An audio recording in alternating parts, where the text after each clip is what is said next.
So self-compassion is crucial and critical for cultivating kindness and love towards ourselves and to counteract the harshness of our inner critic.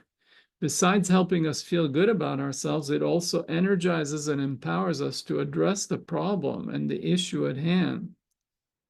And the first step to self-compassion is to notice our pain, our difficulty, and our suffering, and to be open to feeling it rather than denying, rejecting, or pretending it isn't here. So consider how you would feel someone you love were in pain.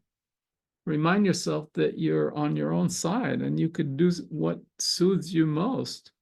I have found it helpful to simply put my right hand flat on my heart with my left hand on top or sometimes on the belly. You can experiment, and taking a few deep breaths, feeling the contact along with the rise and fall of the heart and chest, all the while acknowledging and saying to myself. So I'm speaking to myself in third person here. Yossi, this is a difficult situation. Your knee hurts and you can't as easily do the exercises you love to do. I'm sorry. Unfortunately, life involves these kinds of situations sometimes with body pains, injuries, and sickness. When these things happen, the pain and suffering is normal and natural, and it's okay to acknowledge your difficulty. You're not the only one who suffers such.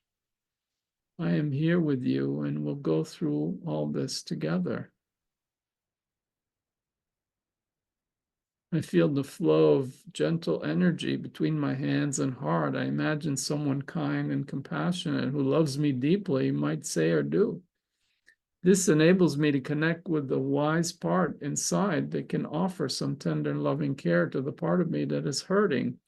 Often that part is my younger self.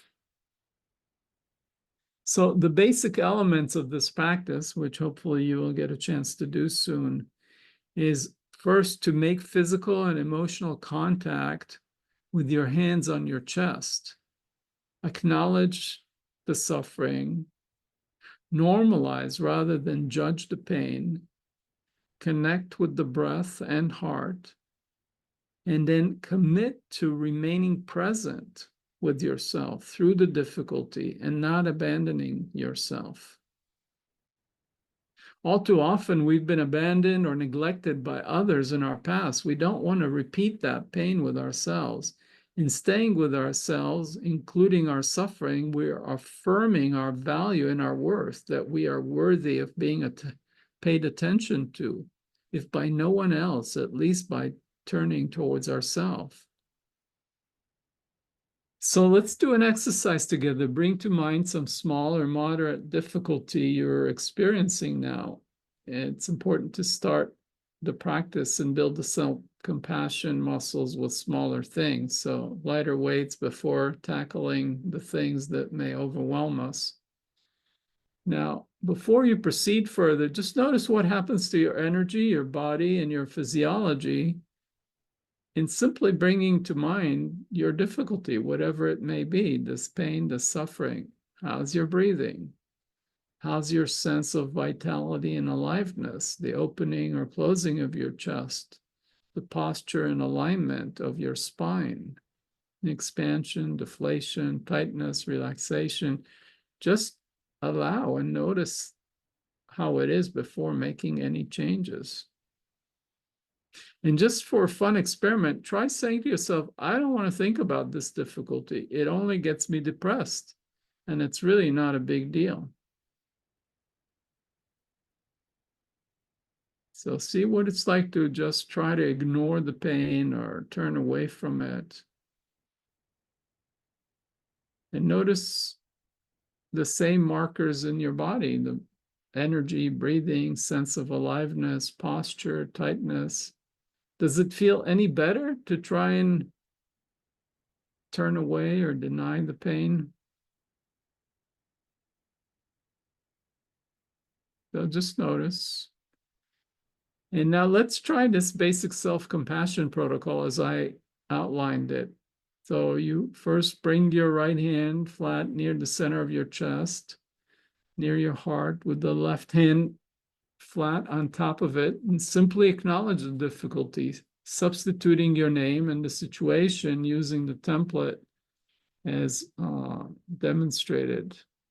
And do it slowly and gently, no rush. Take your time to drop in and connect with the natural tenderness of your heart.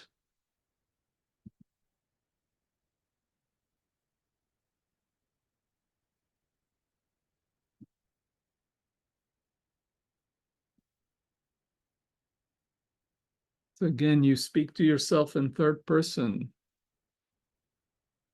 Like, Kathy, this is a difficult situation for you. My heart is numb. I'm sorry. When Unfortunately, life involves these kinds of situations sometimes people face. And when these things happen, the suffering is normal and natural. It's okay to acknowledge this difficulty. You're not the only one who suffers such. And I'm here with you, and we'll go through this together.